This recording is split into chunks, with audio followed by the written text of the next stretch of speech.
why I want to share with you how what has been hindrance to my goals on achieving my goals, and how actually I was able to fix that in my own little way.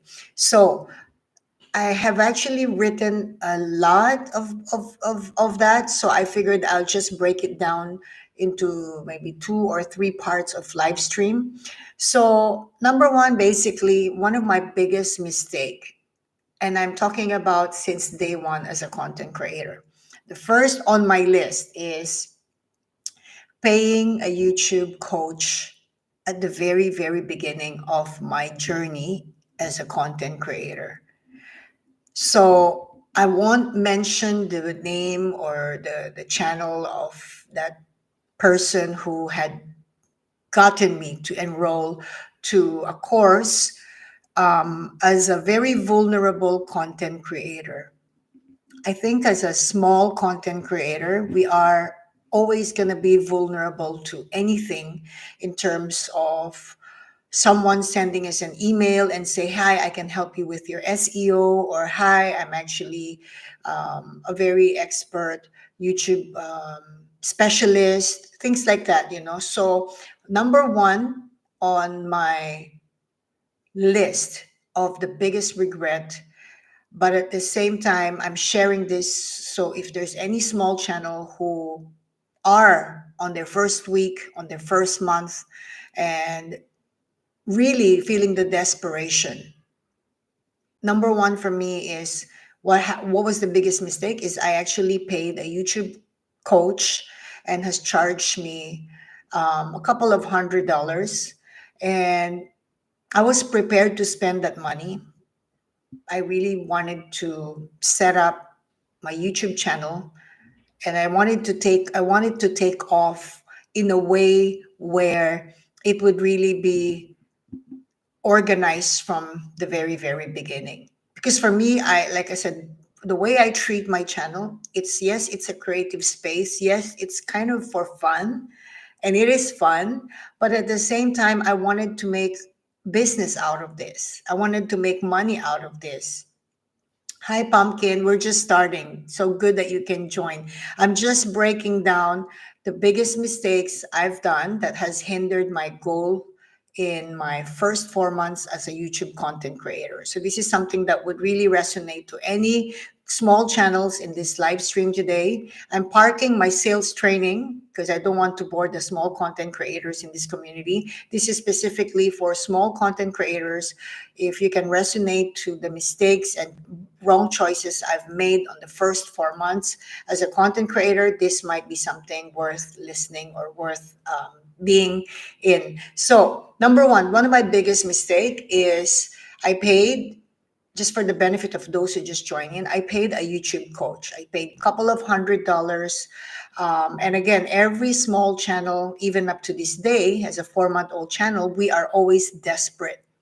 I don't know about you guys if you've been approached by so many people from Bangladesh, from India, whatever, and then they would really ask me to register or sign up for them to fix my SEO, for them to they promised me a bunch of stuff to grow my channel. Okay, so that's another story. So I paid this YouTube content creator a couple of $100. I was prepared to spend that money because I wanted to build a business.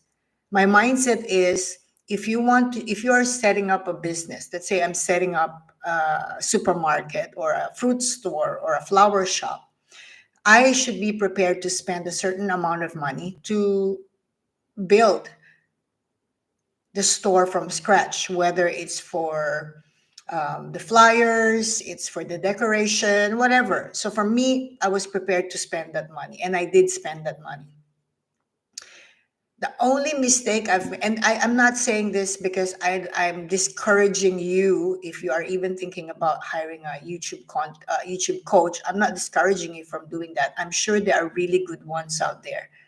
But I think the biggest mistake for me there was, in hindsight, number one, I was too new. I was like on my first week or something. I was too new to even know that there are a lot of resources on YouTube itself from big channels that I don't really have to pay money.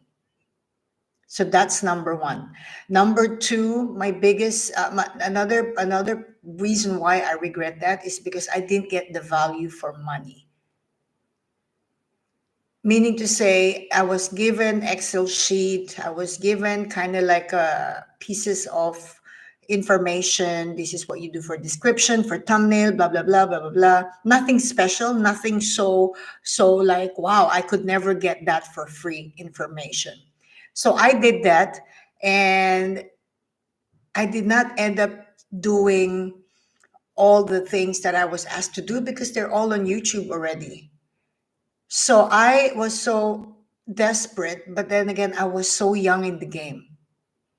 So if there's any content creator watching this and still young in the game, meaning to say you're on your first month, just know that if you are willing to pay a YouTube coach, just know that you want to be very smart about this, meaning to say check first what you can see online for free before you hire a specialist.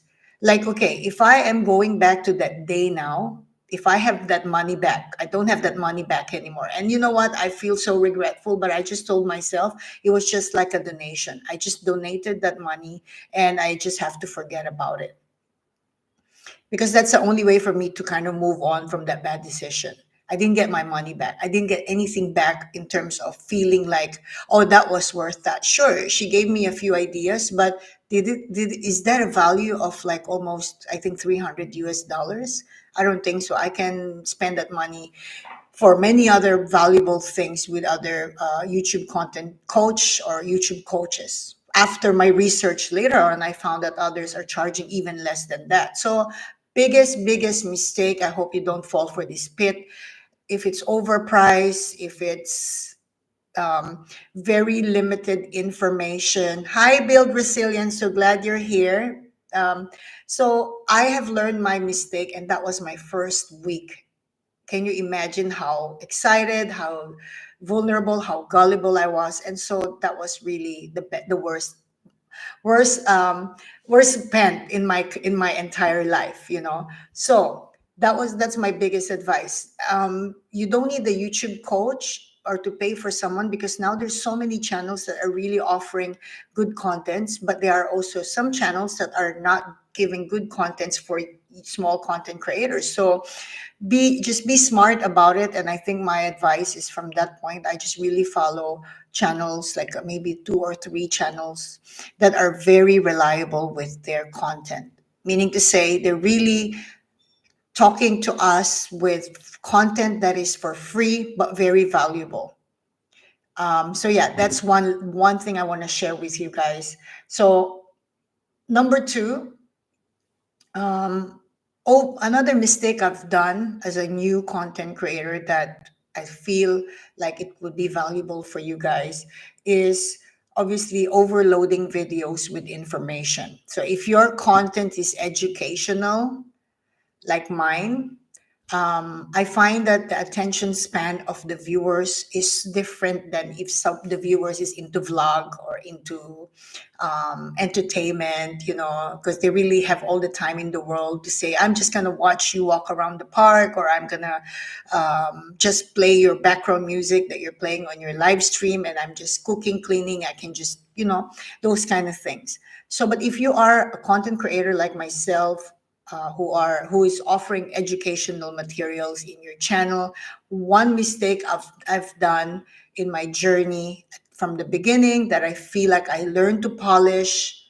I learned to be super mindful about, is to really don't um, overload the information on each video. Okay. So now, like right now for this live stream, I have at least 30 things in my mind. I've written down on my journal, but I'm not going to give the 30 because who has time for that? But I also handpick the most valuable that the viewers would have really a lot of values from. So if you're doing educational content, if you watch my channel at the very beginning, I did have the tendency to give, let's say, 10 tips in one video. Do I regret doing that? Not really. because this is an individual thing. I don't regret that, but I actually changed my strategy, if that makes sense to you. So, on one hand, I don't regret that because my first 100 videos, I consider that to be my practice. I'm just practicing, I'm practicing my ability to speak on the camera. I'm practicing my confidence. I'm practicing my communication skill. And if there will be viewers to watch my video, I really like that. To me, every viewer counts. Sorry, every viewer counts, because that means whatever I had created has value to them or has been valuable to them. Now, on the other hand, I feel like, okay, I don't regret that because I benefit from that most as a content creator. On the other hand, I feel that I don't, not regret, but I feel like the adjustment I had to make with my strategies to really go to my analytics. If you're maybe 2 months, 3 months channel, you can go to your analytics and you can already see the graph, which is very cool tool for us to see in terms of the percentage or every performance of each video. So have a look at that, and then you can actually see, okay, in my case, I find that a lot of my viewers who watch sales training material, the average view duration sometimes is 4 minutes, sometimes there's even 6 minutes. So generally, with sales training content, the lowest I guess I've ever had for view duration is 2 minutes and a half. Still not a bad thing, because if you're interested on a channel like mine, whether it's something useful for your work, for your business, for personal development, you don't, 30 seconds won't be enough for you to get something out of the video. So what does it say to me? If I have a view, if majority of my viewers average watch time on educational content is 5 or maybe between 3 minutes to 6 minutes, let's say on an average. And if I create a video worth half an hour, then I need to trim down. I need to tell myself, okay, Majo, you need to trim down, because you can trim down into two parts, because your viewers are not able to get the full value of that particular content. I mean, we are all viewers and consumers on YouTube as well, right? So like for me, if I'm following a video for my personal gain, I watch a lot of documentary. I can't watch the whole 1 hour. So I would say, okay, whatever time I have, I'll watch 15 minutes, 20 minutes, and then I pause and then I go back to it. If you guys do that, I'm sure we can all relate to that watching pattern. So I guess this, to my point, is really being mindful on over information on each video. And if I need to cut it into 2 parts, into 3 parts, maybe that's the way to go. And again, there's no right or wrong. It's really experimenting. That's exactly what I'm sharing here. I'm trying to experiment on different things or different approaches in terms of video creating, in terms of the length of the video, in terms of the information I'm putting in on every video. Let me just catch up on the comment section. Pumpkin, I work hard getting subscribers, but I do it on my own. It's hard, but I'm trying to reach my goal on my own. Yeah, I mean, we're on our own. That's the thing. As content creators, as small channels, we are on our own. But there will be certain communities, or there will be people in your community or within your community who are obviously helping out. So that's a great thing about small channels. Isabella, I get those emails. Yep, we do get those emails. Yeah, build resilience, valuable lesson. Yeah, thank you so much, build resilience. So yeah, number 2, again, if you are producing longer videos like me, like 15 minutes, 20 minutes, check your analytics for those videos, how they perform, and just really figure out, okay, if the average view duration is 3 minutes or 2 minutes, I should actually divide this video into 3 parts. And let's just see how that goes. And that's my it's like a New Year's resolution, but kind of like ending of January. I just turned 5 months yesterday. So I think it's a good way to really restart my strategy and my approach for my channel in terms of recording videos, in terms of content creating. So that's number two. Okay, number three. Another thing I want to share with you, which has been my mistake, I failed to optimize my content based on mobile viewers. Okay, let me quickly clarify this part. I don't know about you guys, if when you watch as a consumer, when you watch YouTube, do you watch on your laptop, on your tablet, or on your smartphone? Generally, for me, if I'm just browsing around, I'm 90% on my handphone. But if I want to know it's like an episode or documentary, I put it on my laptop. So what I've learned is at the very beginning of my YouTube journey as a small content creator, number one, okay, when I create a thumbnail, I my biggest mistake was I created a thumbnail on my Canva, and when I actually, so one of my friend actually, who's also a content creator, she said to me, this is on my first few weeks. She said, Majoy, do you know that your thumbnail, I can only see a fraction, and the rest are kind of like so blurred because it's more on the right side or it's not centered. And I'm like, why? And then she also told me your banner on your channel also is just split into half, right? So then the bottom line there is my biggest experience or my biggest learning from that is I created my banner, I created my thumbnail from my computer with the thinking that this is exactly how my viewers would see it, or this is how it would be seen on the YouTube homepage. While that will be the case if you are on the computer, but if you're on your smartphone, everything is smaller, everything is, we know already, everything is smaller version. So I have learned to modify my settings in terms of my thumbnail and my channel banner, because obviously if I don't really make adjustments as such, the viewers or how it appears on the homepage may not really be so attractive to the viewers, especially if the text, is the text readable, of course, the visual. Yeah, so just being mindful about that area where we also need to optimize our thumbnails, the words on the thumbnails, the banner size, the design on the banner size is in the center part, all these things. I've learned my lesson because I had to go to back and forth on my first few weeks or maybe 2 weeks, and I had to polish that part where it's really in the right size, in the right optimization, so that I don't lose, or I really lose a lot of viewers, I guess, put it that way. Okay, number four. Okay, another thing, guys, is this is very good. Okay, please hear me out. This is a very good realization for myself. One thing I realized is I had been every video, right? If I post a video now, I'm already promoting what's the next video. But what have I not been doing is promoting my old videos as well. Have you guys thought about that? So every video, right, the end screen, we always, or when we have my community page, I always say, okay, my next live stream, or I've just finished my new video, it will be published, this and that. But what I've actually overlooked is promoting also my old videos.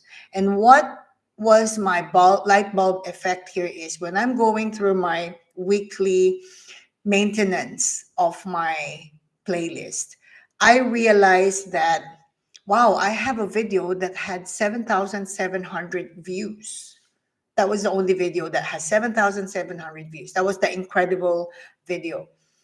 And then I had another one which had 2,000 views. And then the third placer for that will be 800 something views. And the rest were like ranging from 50, 90, 80. So I have overlooked that I had three really best performing videos in my old playlist or my old content that I have not been promoting, or I have not promoted recently.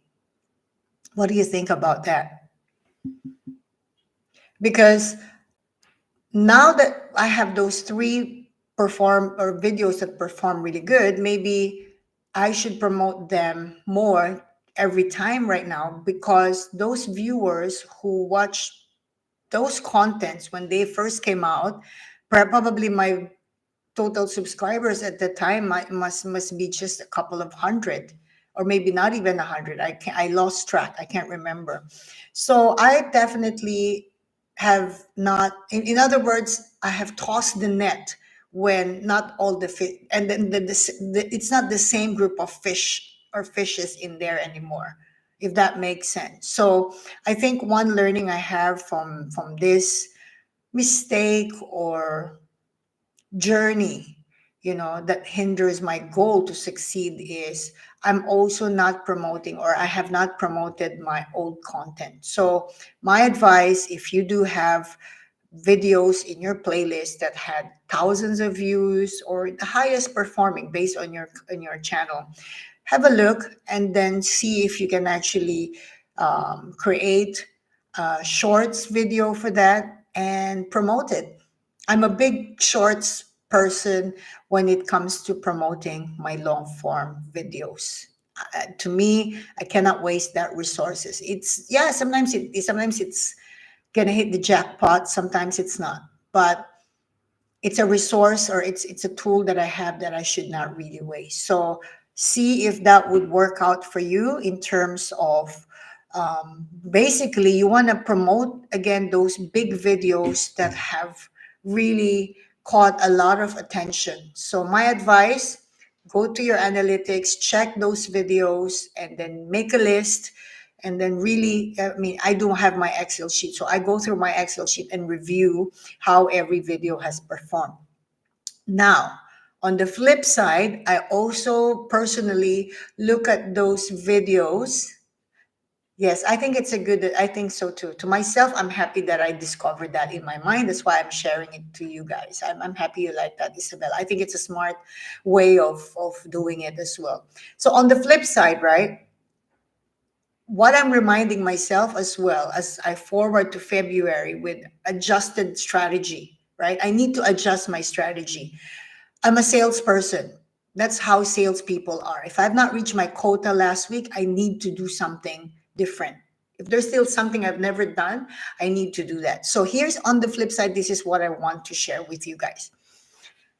I also want to promote the videos that perform average, because there's a possibility that when these videos were published, there is a possibility that I publish it at the wrong time. Because let's keep in mind, as a small channel on our first month or so, the analytics is not so detailed in terms of whenever our viewers are, most of our viewers are online, or many of our viewers are online, right? So I suspect that at least 50% of my videos who had very low performance may not necessarily be because it was not really good. I'd like to believe that they're not bad, but I just feel like I was just throwing videos, I was just posting videos whatever time I want, and it might not be capturing the right audience. So again, this is a very big tip of that I can share with you that I believe is something worth trying as we've had on February. Check your highest performing videos and your lowest performing, or even your average. Please do your admin work. I do a lot of my time going through my content, because I feel that there's still a lot of treasure in our contents, in our previous work. We just need to be smart about how we can actually make something out of it, especially if you're confident that you have created so many good videos but just did not have the right attention, or the attention that video deserves. So my advice, or my take, what I will do is I will go through those videos. I'll divide it into three, like the high performing videos, the average performing videos, and the low performing videos.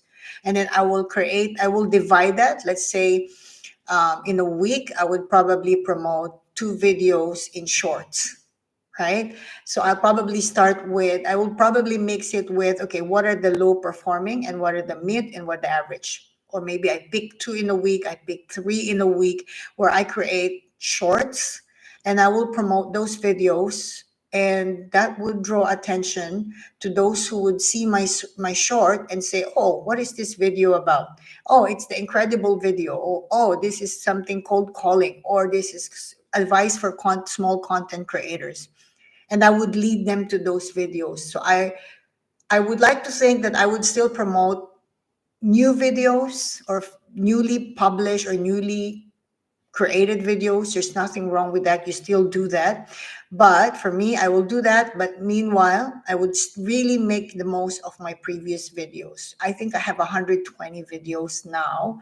So I feel like this is the time for me to make the most of my hard work in terms of creativity. It's also quite interesting for me. I think you can try this. This is a very healing process, or very good experience for content creator, when you go through your playlist and then you realize, oh my god, I forgot I've made that video 2 months ago, or I mean, let's face it, do you remember the topics that you covered, like in detail, like the last 3 months or 5 months as a content creator? So it's definitely a very good space to be more creative. Like I said at the beginning of today's live stream, what is my goal as a content creator? Of course, number one, I want to make some money, make a living out of it. But it's not. It's going to take a process. It's not going to be instant, and I don't know how long I'm going to have to work to get there. But ultimately, every day I really focus on the creative process. It's a creative space for me. It's a place where I can use my brain. It's a place where I'm not thinking about other things apart from what I'm actually very passionate about. So let me know what you think about that, guys. I think it's a big one. I think it's something very original, very practical, and a very worth trying advice, I thought, to myself. I'm sharing it to you because I think that's what I want to do. And in one of the live streams, I will share with you as we continue to talk about workshops, if how this has worked for me.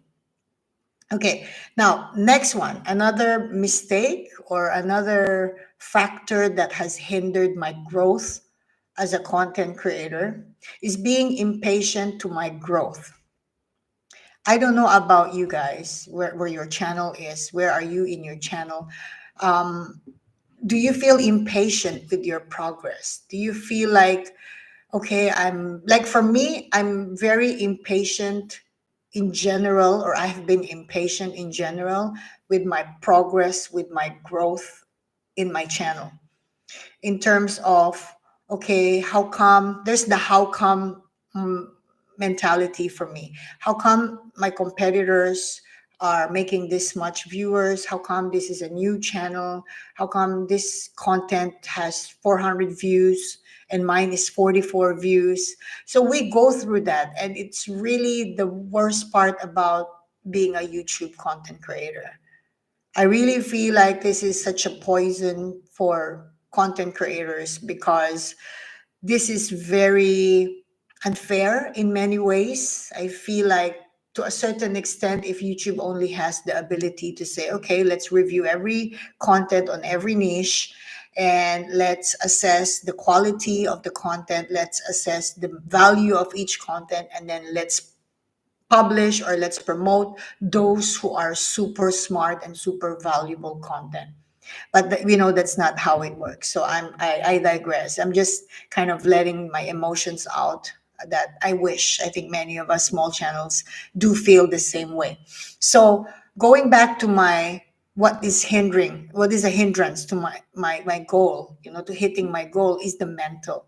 For the past days, I had been very discouraged, to continue what I'm doing. Part of me is saying, okay, you've made good videos, you've done good materials, and you don't get what you actually, at least I'm not expecting too much. But if you're coming to after 120 or 120 videos later, maybe you're like me thinking, okay, it's not going anywhere. I mean, it's not going down, but it's not going anywhere either, so I feel like that plateau level or stage.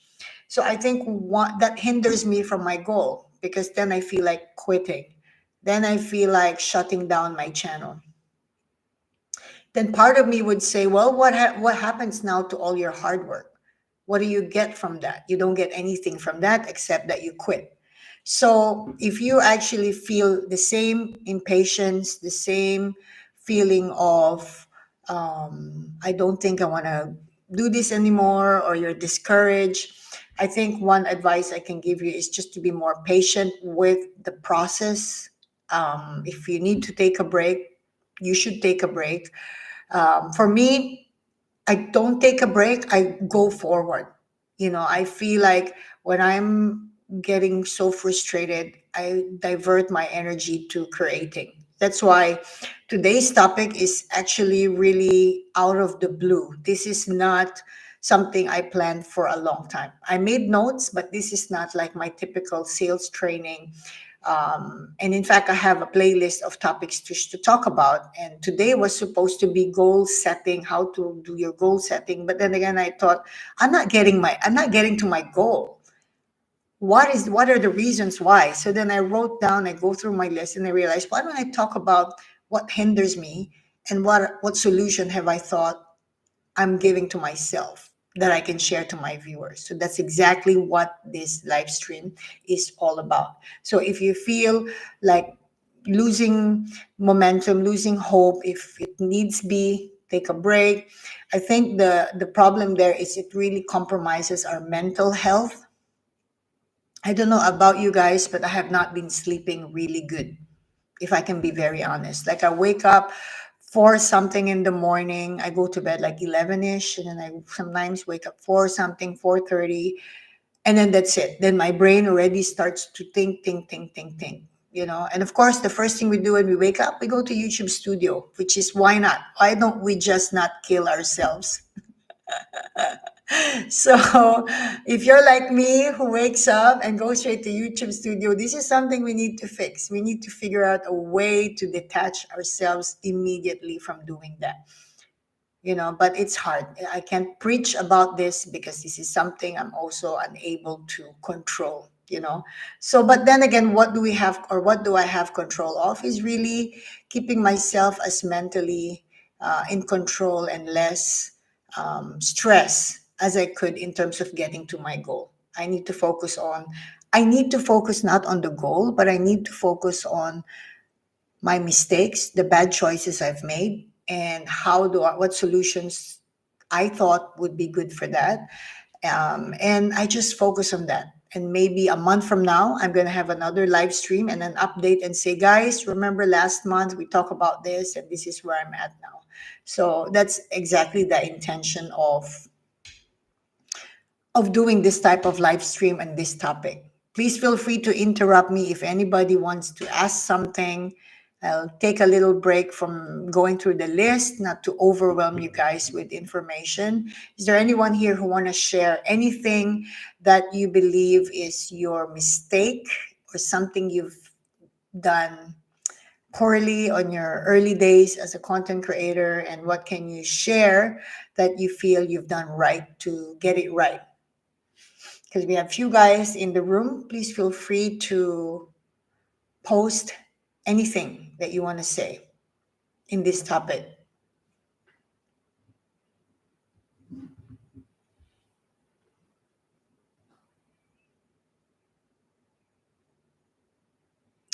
Okay, so next one. If you feel like, just please type away. Okay, so I'm just gonna carry on with my another mistake I've done. This is something super relatable. We've all done this, and in fact, this is something so critical for small channels. I think one of the biggest mistake I've done in my early days, thank you, Pumpkin. My early days is, this is me, okay? This is my mistake. Number one, I asked, as I think all small channels we do this, I ask everyone in my family okay, and friends, like friends who know me personally, my colleagues, everyone I know in my life, to subscribe on my channel. Okay, I ask all of them. This is like on my first week. Anyone I see, hey, don't forget, hey, subscribe on my channel, blah, blah, blah, or my colleagues or on my Facebook.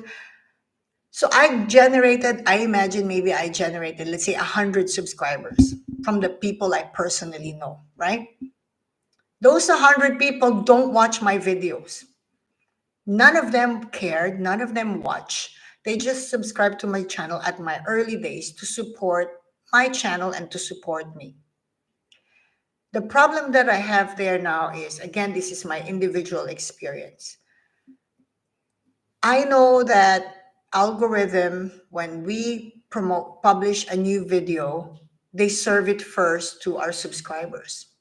That's just the way it is, unless you unclick that on your setting. All right, you have an option to unclick the check in your settings where when you publish a new video that it will not be served to your subscribers. But that's the most, for me, that's the most important part, and that's the first people I want to receive or get notified of my new videos. Ideally, minus my family members, my friends, my colleagues, those people who donated. I call it donated. They donated subscription to my channel, but they don't watch. So I feel that it could be that the reason why my channel has not really taken off the way that I feel it should have taken off is because there's a big chunk of people I know from my personal side who are my subscribers and who do not watch at all. So let me just quickly read the comments. I'm glad to see everyone still awake. Um, Build resilience. I can share a huge mistake. Well, not really a mistake. I knew it was going to go bad. I stepped out of my niche for 2 weeks and it definitely went bad. But I think it was an investment. I had to know what was going to happen. Yeah, the beauty, I agree, build resilience. The beauty about experimenting at the early stage of our channel is, number one, our subscribers is still not so dynamic. It's not ginormous, you know. So we can see which one. In fact, I also have that mentality of maybe I should experiment and see, maybe not get out of my niche, but sub niche. But then again, if sub niche doesn't work, then I probably would see what other interests do I have that I can usually, you need to be interested on a certain niche. That should be your passion project. That should be something you have knowledge, you have interest and desire. Otherwise, you won't be so passionate as you should as a content creator when you record your content. So I think it's okay because I know build resilience. I check your channel. You're also relatively new and young. I think that's okay. It's like, again, if you're setting up a new business, you really have to take a risk, right? Like life is full of risk choices, and I think that's okay. Um, but also you're able to see on your analytics, right, which niche or what topic was more attractive to your viewers.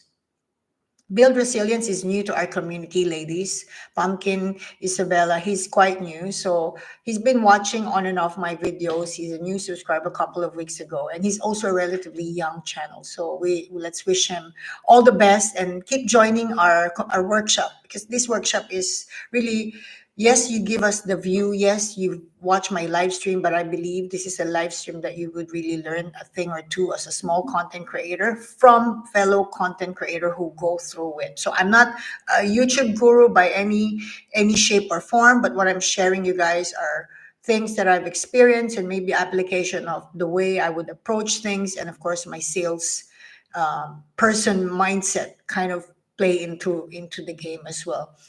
Okay, Isabella, it's important to make sure you have some structure if you're not a vlog channel. Even so, there is some structure there. Yeah, I do believe in that. I think structure. If you check on Build Resilience channel, right, he also has a structure because it's educational as well. So I feel that if you're doing tutorial, I think he did tutorial. The last time I watched your video, you were doing some tutorial on setting up your home studio or something like that, which is very, very good and very informative, right? I think really creating a structure in any content.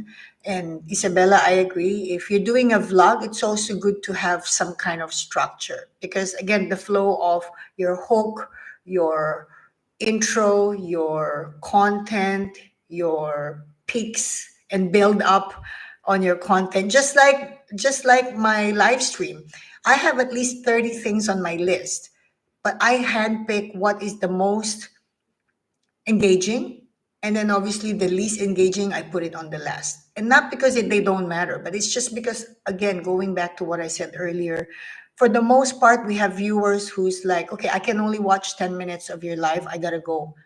Then you can, that's why I put timestamp on every live stream. If any is new here, like build resilience, if you check my live stream, it always have timestamp, all my videos, especially live stream because it's long. But it gives the viewers a chance to go back again and say, hey, I gotta go to work. I watched 20% of the live stream and it's something very informative and helpful. I'm gonna go back to it bits by bits while I'm driving in the car or I'm on my way to work or before I go to bed. Then you can refer to the timestamp. So this is something I highly advise as well. Pumpkin, we all have our own thoughts and our own ways to do things. That's the beauty of YouTube. I agree 100%. Pumpkin, what I notice about Pumpkin's channel is she's been experimenting in so many ways. Now she has her animation, now she has her music. When I met Pumpkin, she was doing a lot of vlogs. So she drives around and she gives you a little bit of a tour, in Michigan and all these things. And then she went to a pumpkin patch. So again, each to its own, right? The beauty about your channel, Pumpkin, is you can go, you have to do so many different things and really experiment as well. And you're not losing your viewers because it's more vlog. And now you're incorporating music and you're incorporating tutorial also. I enjoyed that live stream, the tutorial on what to use on video editing and stuff like that. So I think Pumpkin also has built a very good community in her channel because she really allowed the creators in her channel to mingle around, just like how I do it in my channel. Just mingle around. There's nothing is I can't bring this to my deathbed, to say, hey, don't talk during my live stream or don't talk to my to my community. If I die tomorrow, I can't take all of this with me. So for me, it's like, look, you get what you give in life. If you're selfish, then you know what's gonna happen. But if you're actually helping out in your smallest way, which is say, look, please feel free to help each other in our community. And if you want to follow someone's channel, feel free. There's no pressure, there's no hard selling here. So I like that, Pumpkin. So good job to that. And I can see your channel has grown a lot, Pumpkin. It's Morning Sunshine. Yeah, I also did that. Yeah, it's Morning Sunshine also. Isabella's channel also has a lot of different tone. If you check her channel, she does a lot of tone in her channel. I've noticed that since I've known her. In fact, today she did a live stream and she did like a music, like a yoga meditational music. And the funny thing is when I go through each of my subscribers' channel, when they YouTube don't give notification. And then that time I was getting ready for yoga. And then I saw it's Morning Sunshine's notification is she's on live. So I click on it and I check and I'm like, oh, meditational music, perfect. I played it in the background. I did half an hour yoga and meditation before the live stream because I was up at 4 in the morning. Okay. I needed my brain cell to kind of rest. So yeah, that's one of those things, right? Um, so thank you for the music, Isabella. I enjoyed that. That was really, really good. In fact, I think I'm gonna listen to that every time I do yoga because somehow the sound, I don't know, something about the sound is kind of like traveling through my brain. It's just really relaxing. Um, Pumpkin, I don't ask anyone anymore. I go look for them. That's what I'm doing now on my phone. I'm leaving comments on shorts to my subscribers from my list. Yes, Pumpkin also is very, very actively showing support to her regulars. I can see that, and to my channel as well. So Pumpkin, I appreciate you. And I think since day one, we've been jumping on each other's channel as well. You're one of those regular subscribers as well. You give back.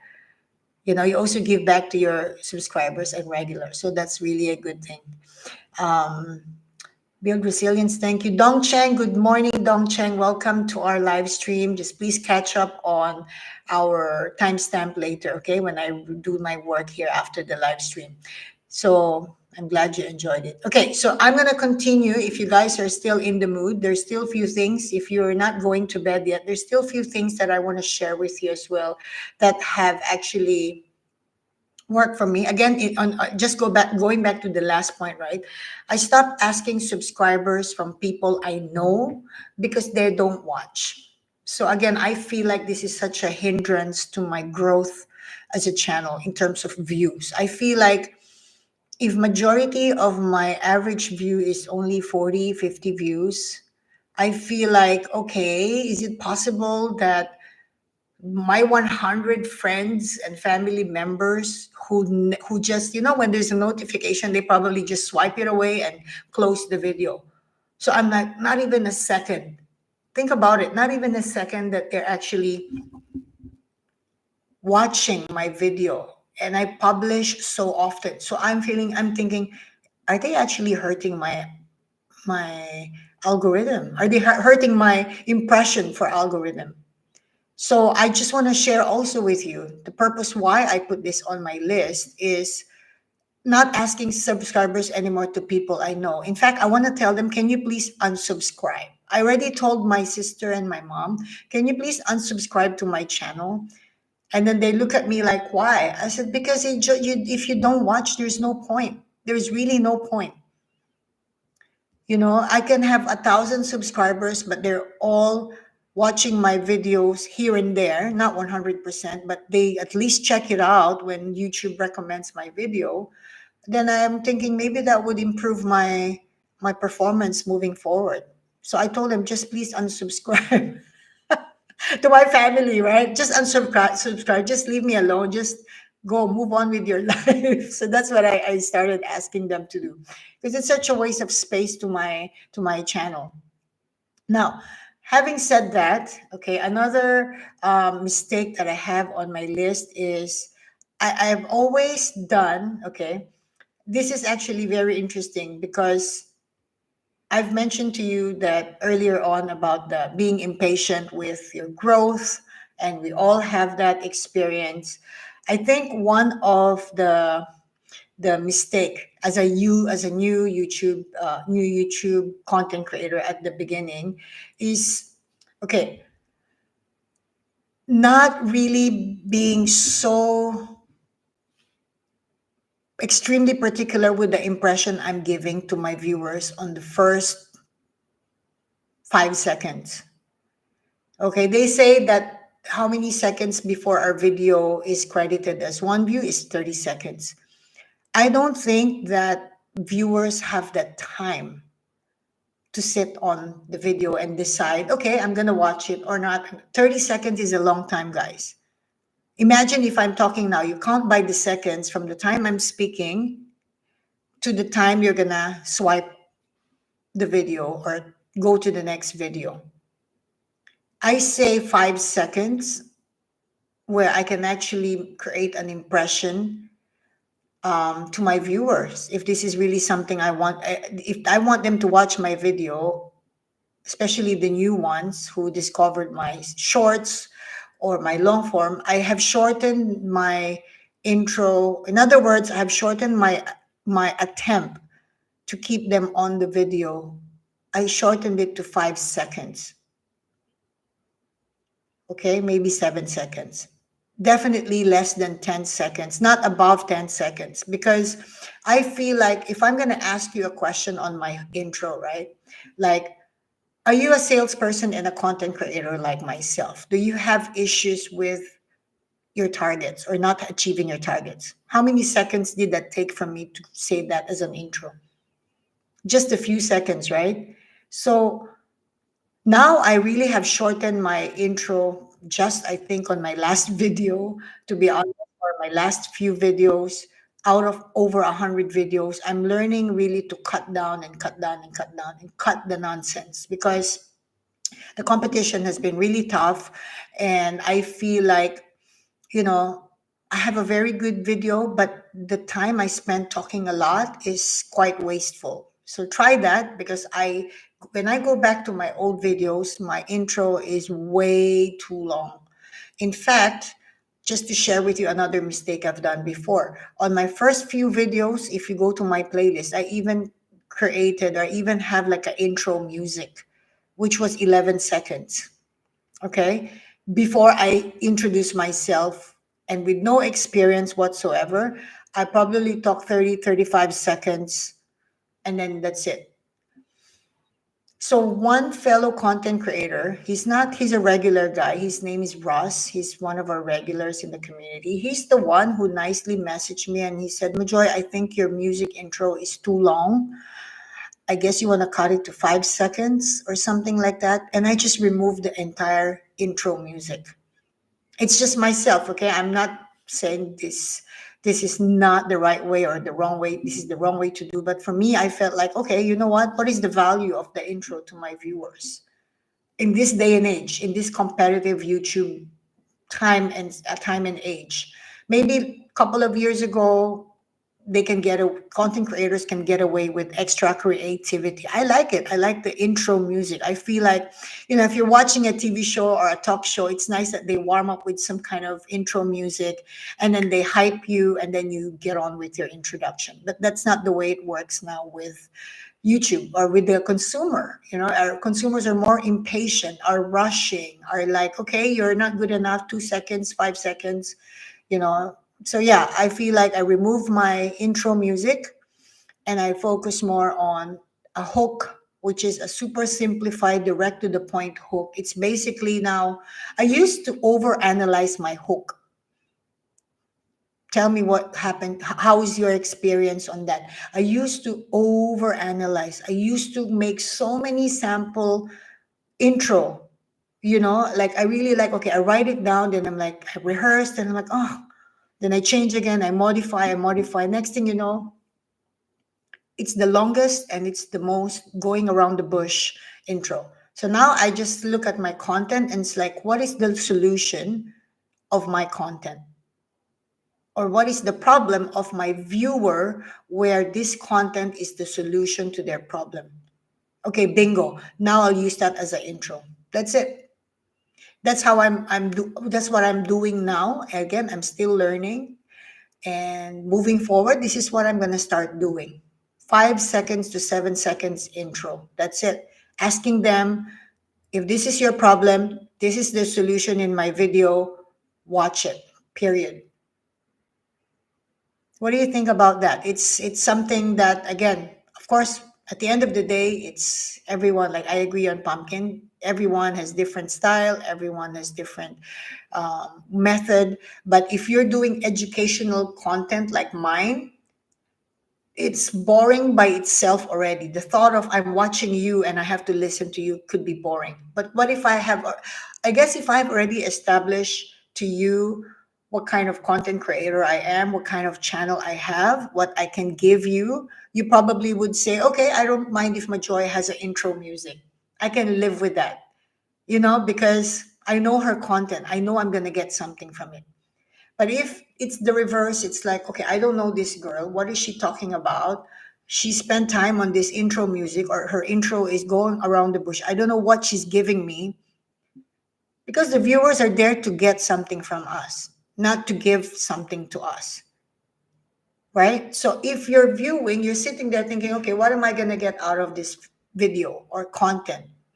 Okay, it's not for me. Okay, it's for me. I'm going to stick around. So that's just one thing I want to share as well to you guys that has worked for me. I feel that the CTR has already improved My click-through rate has improved by not really doing so much or spending so much time on my intro, but it has to have a punch. It has to be focused on, this is what I have for you. You know, guys, when I was selling, right? Just on the side note, just to share, I can really use a lot of my sales approach on content creating. When I'm facing a client, or I spend most of my time on telemarketing. Anyone here who's done telemarketing? Telemarketing is like content creating. It's like I have few seconds to capture the interest of the client. Only difference is telemarketer or clients that I call, if they don't like my intro or I didn't get their attention on the first few seconds, they will just hang up with no words. But on YouTube, it's kind of like the same thing. They don't hang up on us, but they swipe away from us. So really, really understand that it's more and more I'm learning as I grow as a content creator, and I understand my mistakes, or maybe not really mistakes, but the areas I can fix and modify and get better, and areas I have control of. Then I probably would have to cut down on my introduction by not 15 seconds, like literally less than 10 seconds. Do you guys have any questions? I hope I'm not going so fast here and I'm not overwhelming. How's the live stream, guys? You guys still okay?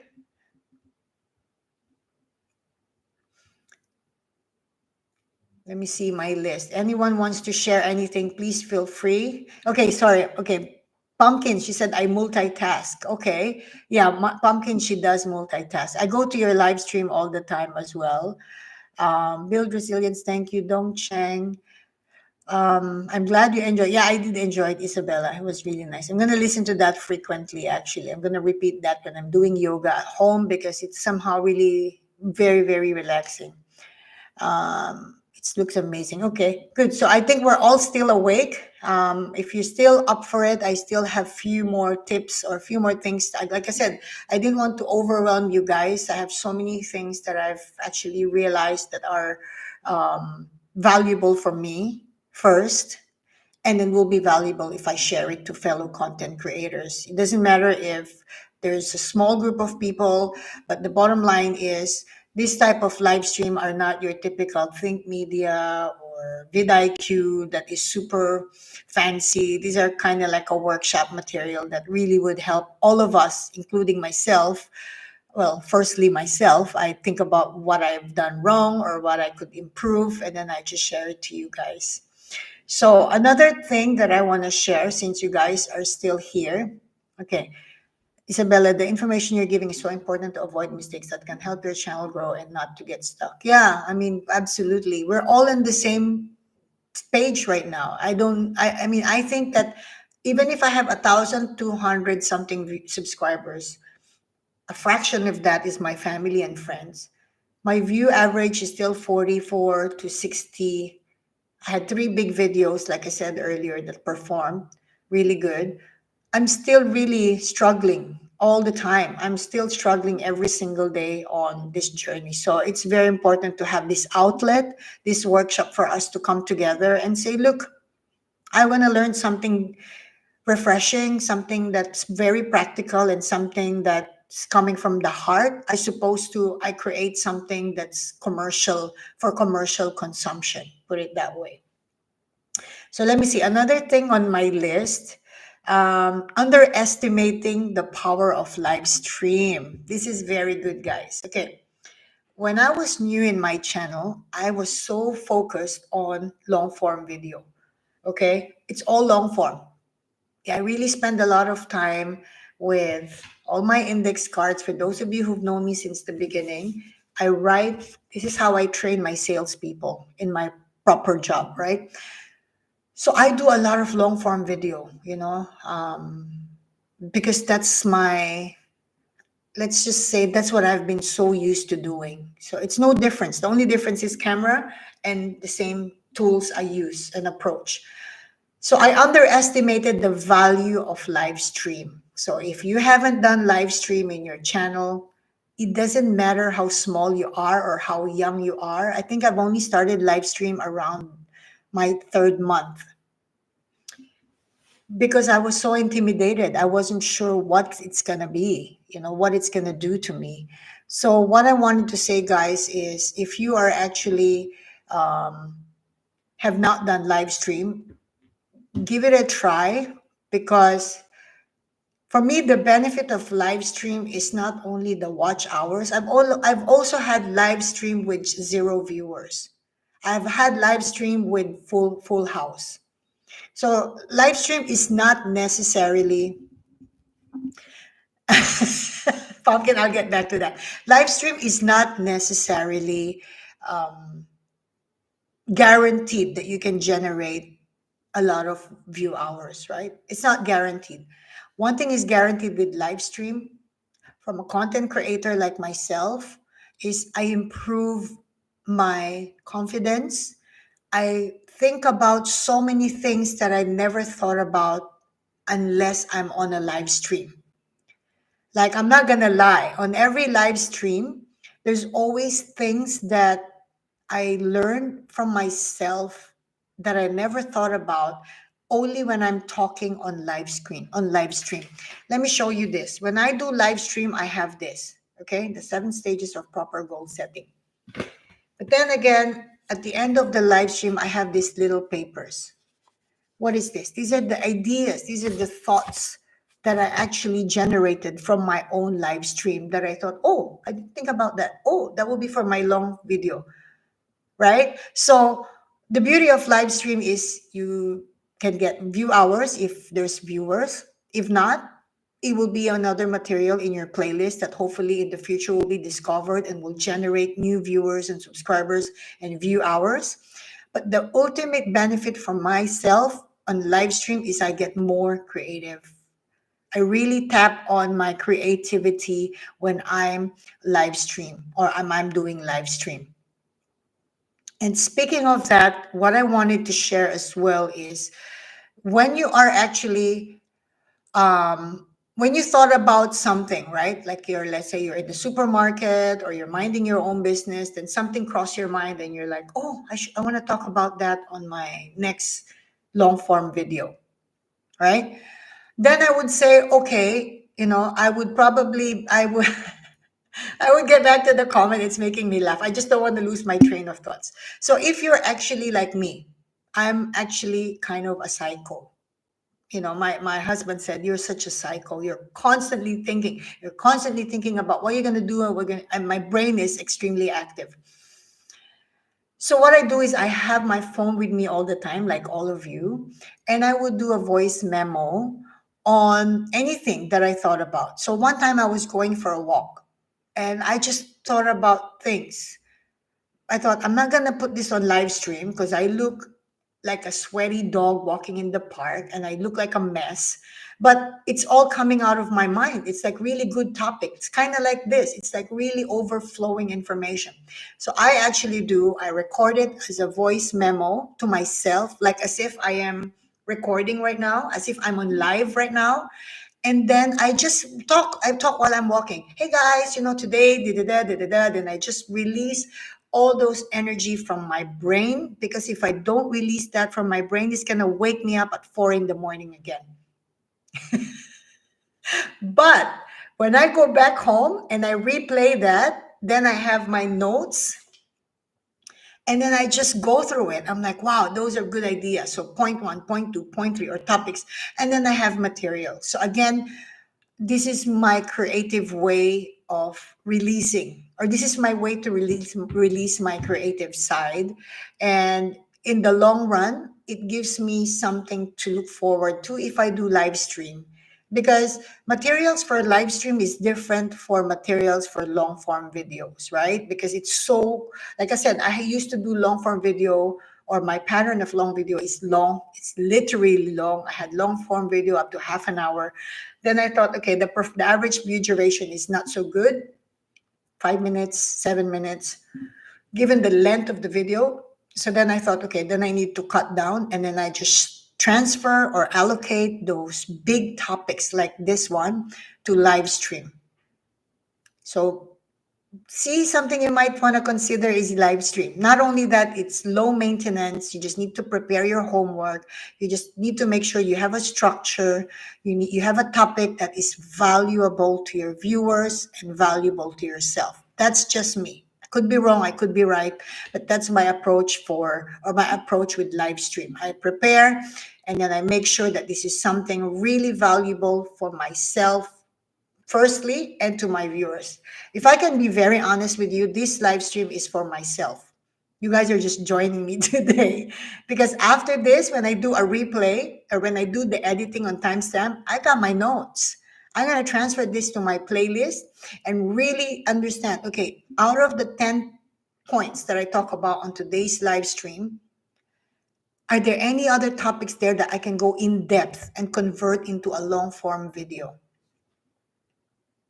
Oh, three of those. I want to talk about promoting low performers, average performers, mid performers, old videos on my next long form video.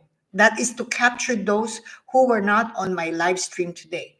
That is to capture those who are not my subscribers. That is to capture more fishes in the sea. How does that sound, guys?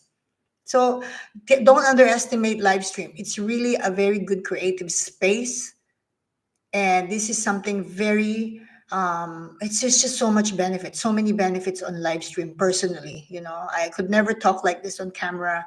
On my first month, I literally cringe when I watch my old videos.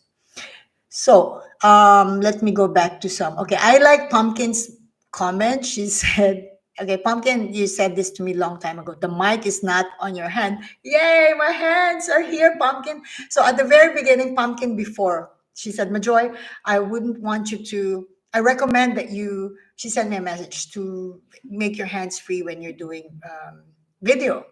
I said, okay, I'll try, because I always have I feel like when I clip it here, sometimes my hair is out of the way, or is on the way, or sometimes I feel like it's kind of dangling, and I don't know if it's really capturing the energy that I want my viewers to get. So this one is like, my microphone is, I bought this on my first week. Super cheap. I don't know what brand this is, but I figured I wanted to do podcast eventually. So I want to invest on a good mic. So let me know if how does it sound to you? Does this microphone justify a podcast-ish quality or not really? So I followed your advice, Pumpkin. I still need to figure out hands-free on my long form video. Don't worry, I'll get there. Let's see who else is in here. Isabella, goals, more live stream. Yes, do it. More live stream, more exercise, more training, more practice. Practice makes perfect, right? We know that. So if you're constantly on video, your live stream, sorry, if you're constantly on live stream, you get more comfortable. And again, like I said earlier, the knowledge that comes out of you, the ideas that comes out of you when you're doing live stream is so valuable that it's recorded for you, and you can go back to it and review. Because for me, I always review my work. I review what I've done because I want to see what other topics I've not really explored, or is there anything else I can actually improve for that particular topic. So that's something I highly, highly recommend to you guys. Let me just catch up on some messages or some comments. I'm really enjoying that everyone is kind of still awake and still kind of present and participating. Very good. Thank you guys for that. More live stream. Okay, build resilience. That would be like walking around naked. That's like plus 100 confidence. Oh, don't say that. Build resilience. Come on. I know that you're new on your channel, on your YouTube journey. I'm also 5 months only, but if I go back to my first month, it wouldn't be like this. It really wouldn't be like this. I can tell you. This is only like this now because of too many practices and a lot of awkward videos, so to speak. So don't worry, just really give it a try and do your practices. But my advice is, because your channel, I've watched some of your videos, you do educational content, structure your content, and then really go with the flow on your live stream. Just as long as you have prepared your topics, you know what to begin and how to end. And it will also grow your relationship with your community, because it becomes kind of like a get together. I'd like to think that with my super small community, a handful of regulars are always there to support, and it becomes kind of like a catch up.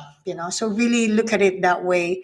And it's just a camera. It's not on stage. It's not like you're on stage in front of so many people. But I get you. It's really, it takes a lot of practice to get to that level of comfort. I can't find build resilience. Okay, I will send over to you his channel name. Okay. Emma, hi Emma, welcome back. I think you were in one of the live stream a while ago. Yes, build resilience. I think Pumpkin is looking for you. I think she wants to subscribe. Pumpkin likes to follow also everyone in the community.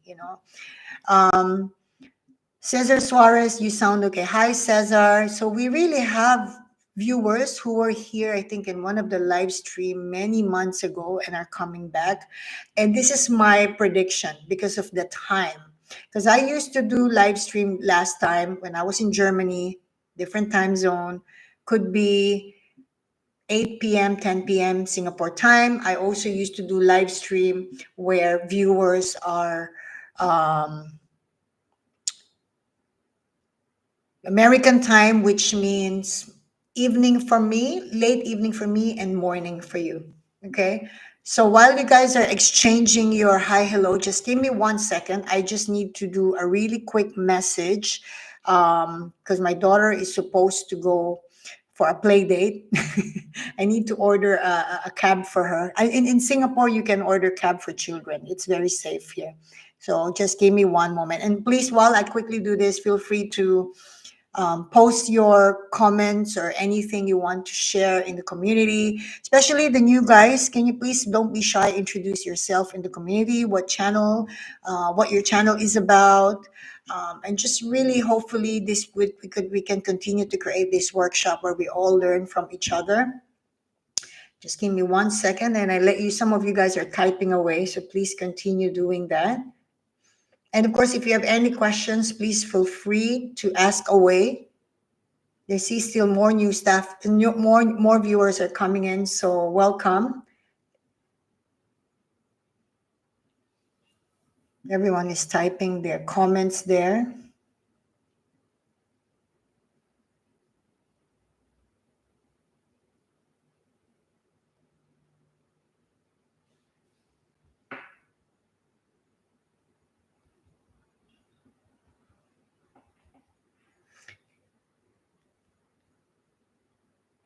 Okay, let me just quickly go through another point. Again, if you're still in the mood to go through this workshop. Okay, another mistake I feel I've done that has blocked my improvement or my growth during my channel. I think it also is about not really using my analytics, not knowing how to use my analytics. I know that I know that you need a period of time, or your channel has to have a certain period of time on YouTube for YouTube to be able to generate numbers or analytics for you.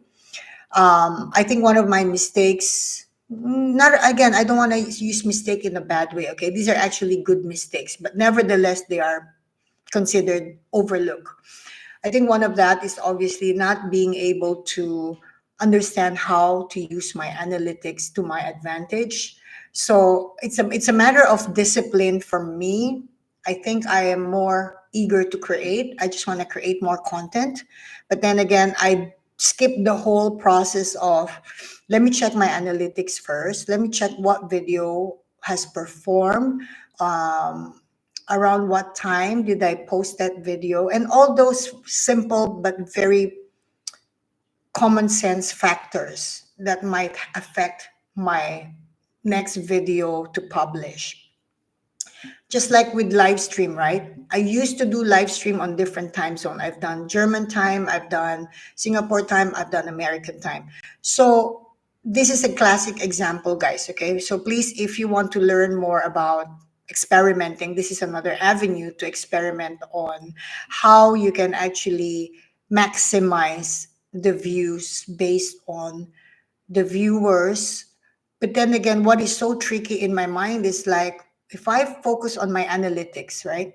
Like the most viewers are online at this time and so on and so forth. I'm thinking, is this actually um, the only viewers who would check my channel or my newly published videos, right? So I try not to be so strict about that. I also kind of like allow myself to make different decisions in terms of I'll use my analytics, but I'll also try different time, and I prepare to take risk with any videos that I published, So yeah, I think one of the overlook or something that is part of my journey as a new channel before is obviously not learning about the analytics and the analytic trends. You know, for me, everyone has different analytics, right, in this community. So I feel like ignoring which videos perform better for me, and I feel like just doing my thing had been quite impactful on my growth as a new channel. I think related to this also is when they say you must create a thumbnail first and then your topic and then your description. How many of you do that? When you create a content, do you follow that sequence where thumbnail first, title and description, and then content? I don't do that at all. I've never done that at all because for me to conceptualize on the topic, I stick to my niche. I know my niche is sales related topics. Then I say, okay, the topic today is, let's say, 10 tips for 10 common mistakes to avoid, right? On sales page, for example. Then the next thing I do is I create the content, obviously, this, I break down the points I want to talk about. And then I would actually um, create the thumbnail last. That's me. Ever since, I've never changed the sequence. I can never sit here and say, I'll create the thumbnail and then the title and the description and the content. I'll take a little break since everyone is typing away. Please feel free, especially those who are new in the community. Please check everyone's channel. Again, this is a community where if you're actually interested on your fellow content creators' content because this is your interest, I mean, keep in mind as content creators, we are also consumers or YouTube consumers. We also consume content. So you might bump into someone in the community who is talking about this or that on their channel, and it might be something interesting to you. I'll give you guys a few minutes or few moments to do that. Please feel free. Noralie, hi there. And for the new viewers, can you do me a favor? Can you please type here on the comment section? Did you just bump into the live stream on the homepage of YouTube, or are you a subscriber? Because I know a handful are regular subscribers, but where did you actually find this live stream? I'm glad you don't do that. I don't do that either. I do whatever I want to do. Yeah. Yeah, that's the beauty of YouTube. So please comment, those new guys who just join in.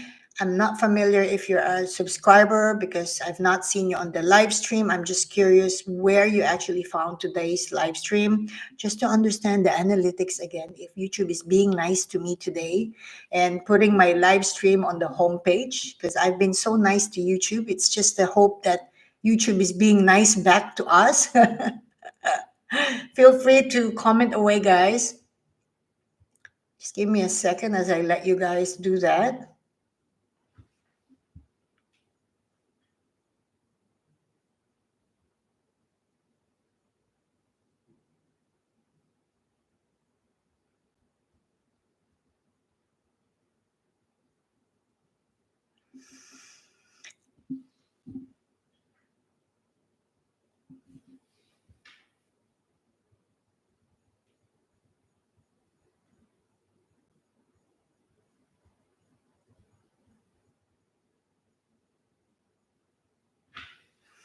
I've been with you. I just haven't been on YouTube for a while. I ran into your channel. Okay, that's good to hear. I'm glad that you made it today. And again, like I said, I think another advice I want to give to you, or I mean, I want to share with you as well. If you're doing live stream, I think it's also experiment on different time zone, because I find that there are viewers who are predominantly available, let's say early morning for you because they're in the US, or if I'm in Asia, I'm in Singapore. So I have a handful of viewers as well who are probably watching my video live on this time or around this time, because we are probably midday or early morning or late morning, late or early afternoon, sorry. So that's another thing to consider as well, guys. If you're actually doing live stream compared to long form and short form, you still want to pay attention on your analytics as to when are your viewers or majority of your viewers, what is the time zone they're in, and that would allow you to really plan your live stream according to more or less majority of your viewers. In my case, I have US, majority are US. This last seven, okay, this is another tip I want to give you guys. When you go to your analytics and you want to check your audience, right? I personally, I go by 7 days.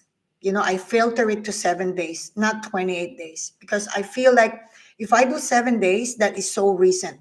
My channel is still fresh in their mind, especially if they have not subscribed.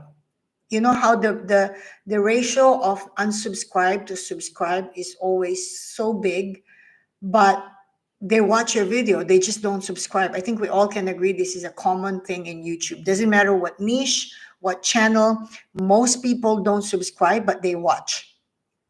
I'm guilty of that also. There are some channels, like say if gossip channel, celebrity gossip, or some Hollywood channel, or news channel like CNN and stuff like that. When I'm following the fire news in the US, I didn't have to subscribe to their channel.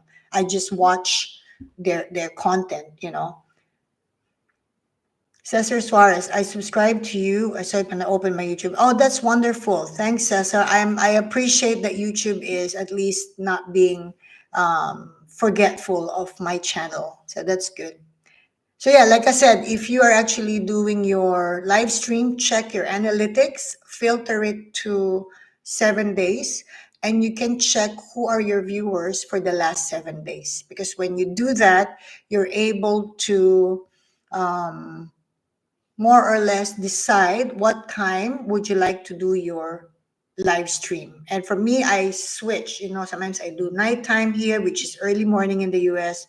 Today I tried late morning in Singapore, which is late evening in the US. So I think I need to put you guys to bed real soon. And the same thing is if I have viewers from the Philippines. If do we have any Filipino viewers? I know we have so many Filipinos who watch my channel the last 7 days. In fact, they were on top 3 last week or the last 7 days. So things like that. Then I also want to do live stream around the time frame where they're not too tired to participate or not too busy to join. So really just pay attention on these things as well when you're planning on your live stream. And I think another tip I want to give you with live stream is to also have a structure, pick a topic, have a flow, and have emergency topics. If your plan today is to do top 5 of something, right? But if it happens to be that your audience is as great and as awesome as what we have today, everyone's here, and there's still 7 people I can see here on my screen that are still around, it means I should have really always have emergency topics. I should have, okay, if I plan to do top 5 tips, I should have at least top 15 or more. That's why I have 30 on my list, because you just never know. You just never know if you need to cut the live stream short or if you need to make the live stream longer, because there's still people who are still willing to talk about it or still willing to engage. Any questions, guys? Please feel free to ask me a question or anything you want to share in this community, because I don't want to also over talk to you and you're like overwhelmed. I really appreciate you guys being here. Again, this is a creative process for all of us to improve our ability to create and get better. And this is a workshop. So if those who are new and you're a fellow content creator, please feel free to check out the playlist. I have allocated one playlist which has a compilation of all the live streams similar to this. Definitely different topics. I don't repeat topics as much as possible. I think maybe by accident I tapped on one topic last 3 weeks ago and it came about today. But 99% of the time, my contents are all not repeat contents because, like I said, I'm doing it to train myself. I'm doing it for my reference as well to get better in my next contents. So therefore, I can't repeat it. It's really something on my playlist or on my Excel sheet. I was in the middle of uploading video number 5 and yours came up in the feed. Oh, that is so good. I'm actually, do you guys wonder if YouTube put your video on the home feed? I could never figure this out. Okay, this is what, thanks for bringing that up, build resilience. This is what I want to say. When I go on my YouTube, right, like a normal YouTube page, and I search my niche, like sales tips, I always see my channel nowhere. Nowhere. I always see the same big channels, which has multi-million subscribers, which has a couple of 100,000 views per video, and I just stopped checking on that. I just feel like I have no chance. I just have no chance. So yeah, that's sometimes the feeling that we get. It's a normal feeling. We get that question like, how come? How come I'm not there? I should be there. Like I give equal quality, probably sometimes even better. Not to modesty aside. But I don't know how YouTube play with that. There's still the big wonder for me why big channels are always there all the time, every single day. Every day they're there. Whatever whatever day I search sales tips, I'm never there. Yes. Yes, good live stream tips. I'm only giving good tips here, build resilience. It's a passion. It's a passion project. When you create something coming from passion, all the good stuff are coming out. But if you don't have that passion, it's very difficult to squeeze our brains with ideas and with useful topics. So some are typing. Please feel free to chat away. I'm really happy to see everyone here. Any questions, any recommendations? Okay, I want to ask, on my next live stream, do you want me to continue the same theme like today? Is this going to be a topic that you would like to talk about in terms of everything that I've broken down since the very beginning of the live stream? Because if this is something you want, I will create again. I mean, I still have a lot on my list. I have about 30 items here. So I'm gonna obviously prepare that for the next live stream. So all of you can also obviously join in, and please feel free to recommend really any topics that you feel is very challenging for you. Yeah, I'll give you guys a moment to type away. Let me just check my list.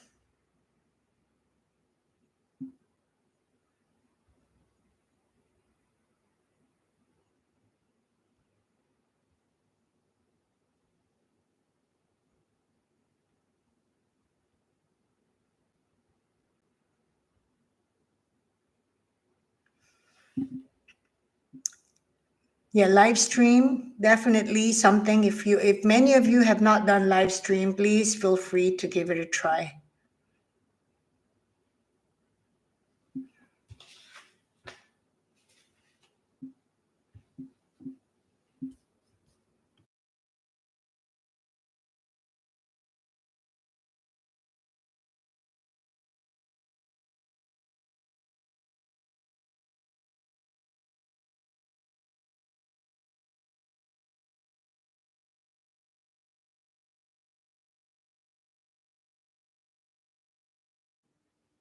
Sorry, I had to ask my daughter to get the address. Anyway, so any more, if you're still up for more of this live stream, I'm happy to continue.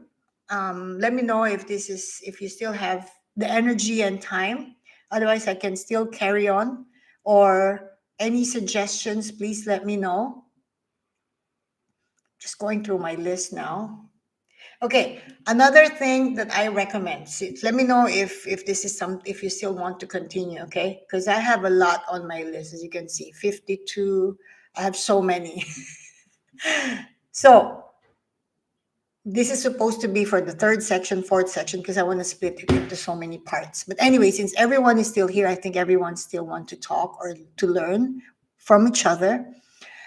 Ignoring thumbnail consistency. Okay, when I was new on YouTube, on my first, I would say, first 2 weeks, if you've already known my channel that young, my thumbnail was animation. I go to Canva because I had no training. Nobody taught me all these things at those times. I go to Canva, I get a blank page, and then I just type, okay, good wordings though. The thumbnail wordings is so catchy, like 10 mistakes and so on and so forth. And then I use blank page, purple page, and then I just put animation, literally cartoon like thumbnail. It was poor. It was bad. But I had views for whatever reason. So that's one thing I've learned as well is ignoring your consistency on thumbnail. If you guys are familiar with my channel, yeah, Isabella, thank you, Isabella. If you're familiar with my channel and you've seen all my thumbnails, this is coming from all the crappy ones I've done before. And how I create my thumbnail, this is my style, right? If I believe thumbnail is very important, very, very critical. The most significant part of creating thumbnail is you're going to click it yourself. You have to create a thumbnail that you will also click yourself. But if you're creating a thumbnail that's like, okay, get it out of the way, publish the video, and let's see how it goes, there's a chance that your video will not be clicked. Well, like one classic example is my video. I had one highest performing video. This is the beginning of my journey on creating better thumbnails. This one video had 7,700 views. This is the incredible thumbnail. Because my idea is I want to give you incredible sales tip. And then the incredible outfit, which was my Halloween costume, I thought, look, why don't I use that? I thought that's fun. I think that's very much my personality, let's have fun. And I had seven, and the title, Incredible Tips. And I'm wearing incredible costume. And then the title description or the content is all about incredible sales tips. So they kind of like connect with one another. And that gathered 7,700 views. And from that point, I never looked back on just being okay with whatever thumbnail on my video. I was never okay with just okay thumbnail from that point on, because it has proven to me that thumbnails are very, very important element on content creating.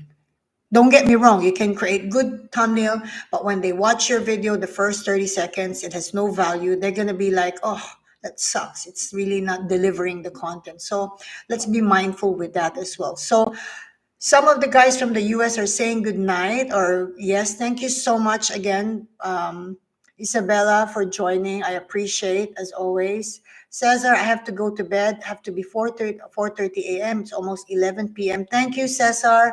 I don't know where you're watching me from based on the time zone, but I appreciate you stopping by. I hope to see you in many of our workshops, and I hope to deliver really helpful content for you and with your channel to also get better and get monetized in 2025.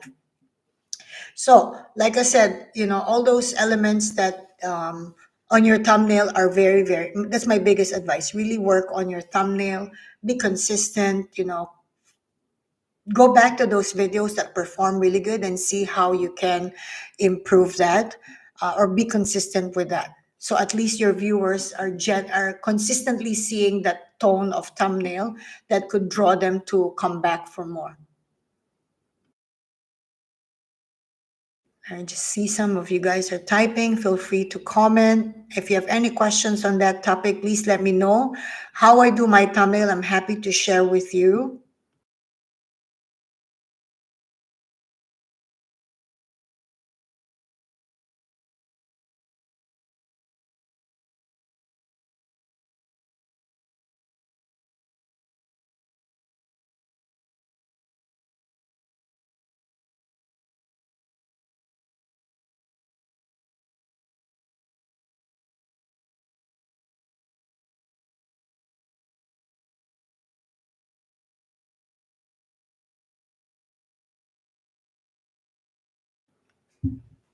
I have to be up at 5:30 also. Good night, Nora Lee. Thanks for joining in. I'm just like kind of sorting out something here with my daughter, but feel free to post any questions or any comments. If you still want to engage on today's live stream, I'm still here for you guys.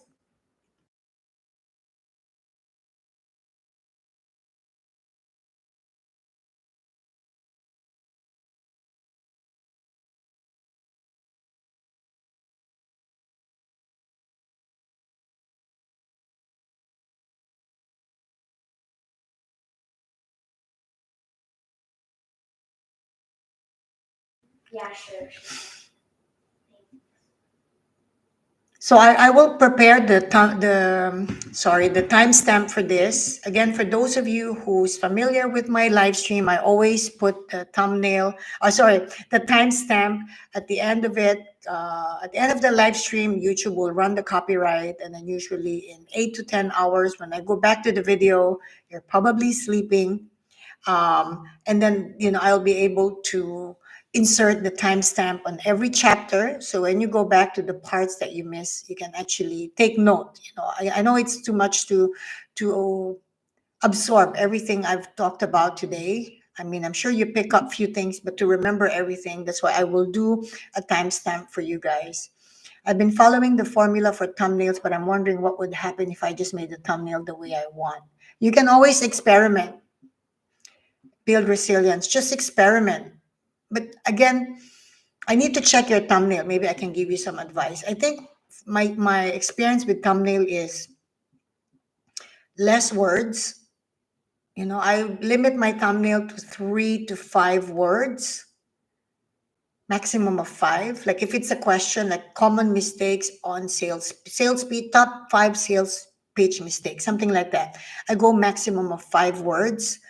And the visual is always important, the visual aspect to it, the color, um, the message, what are you trying to convey? Like for me, if it's like money related to mistakes, I always would put some dollars or bills and money to represent obviously money. So if on the mobile, like I said at the beginning of today's live stream, if someone is searching my or have seen my thumbnail and it's so tiny on the phone, right? I need to make sure that what would associate to my message is already delivered by the visual. So say I'm talking about money, right? There has to be money, or as a wallpaper, if you may, the whole background of the thumbnail should be bills, money, coins, everything, right? Or if I'm actually talking about mistakes, of course, I can't find the illustration of mistakes, but I have to create, or I need to tag a photo of me that looks like regretful or upset or annoyed. So, yeah, I think you can actually experiment on your thumbnail. But that's just my tip on that. Really let the thumbnail talk to your viewers. What is the message?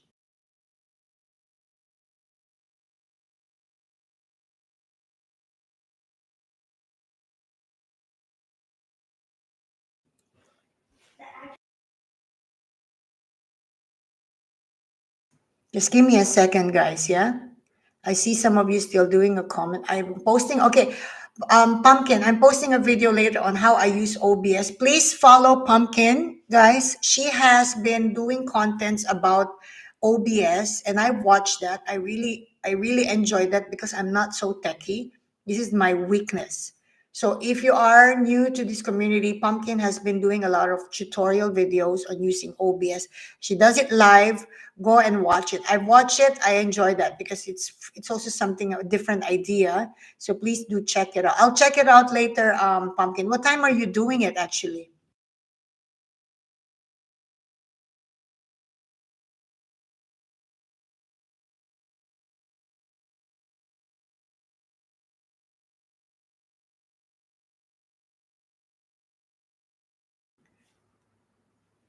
Yeah, please post, Pumpkin, what time are you doing? So those who are here who might want to join that live stream, are you doing that on live or a long form video?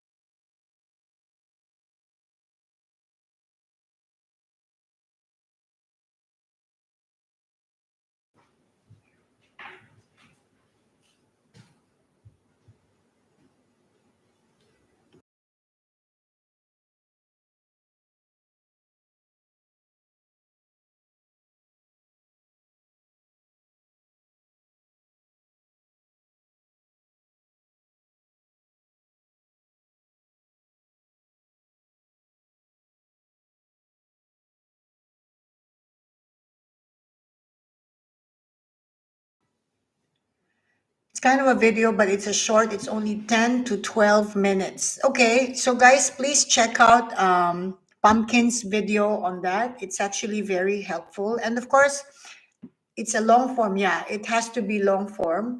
Um, please check it out, okay? Because retro gaming, hello, hi there. I know you left a comment before the live stream, so I don't know what time is it with where you are. Just catch up on the timestamp when I publish the video after it's been edited. I want to share with you also, since we are on timestamp, right? I want to share with you on thumbnail. I want to share with you also. Are you guys doing timestamp on all of your videos, like long form video and live stream? Do you religiously do timestamp on every video that you create, be it long form or timestamp?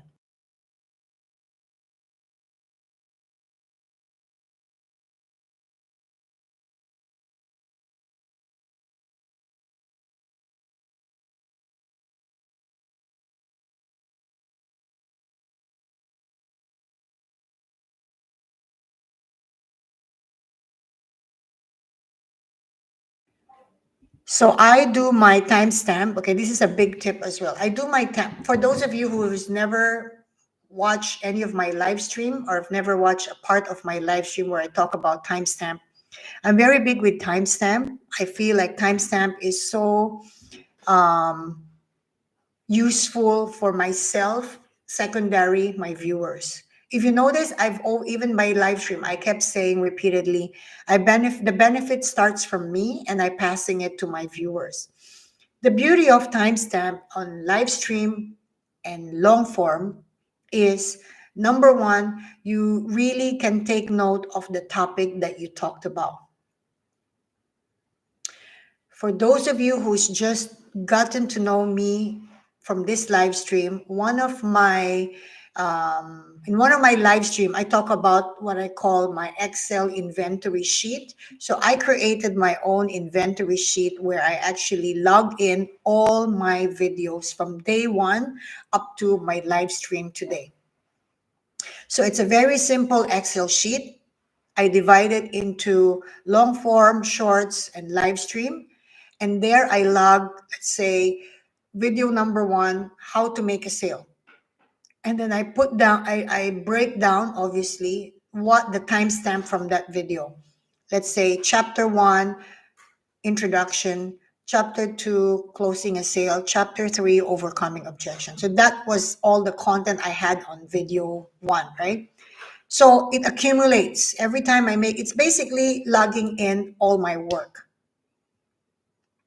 Nothing fancy, but it's very useful for me. So the direction I'm heading is since I've created my own Excel sheet, I'm mentally organized as well. So days when I'm trying to conceptualize what is my topic this week, what am I in the mood to create this week, right? So when I have that feeling, what I would do is I go through my playlist and I check, okay, what have I actually not done lately? And then keep in mind on that Excel sheet, I also update the total views per video, the performance of every video. I know it's quite a work. You might say, Majoy, I don't have time for that. That's okay.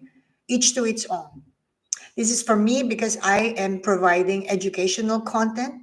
So the last thing I want is to create a content that I've already talked about, like a month ago. I wouldn't want a viewer to say, Majoy, you're repeating your content. I'm not going back to your content anymore. Does that make sense? So if you're doing educational, tutorial, anything that has data, anything that has information, really important to log in, whether manually or through the Excel sheet that I do personally, log in your contents and you can see before you create. So you don't make the mistake of duplicating a content. What do you think about that?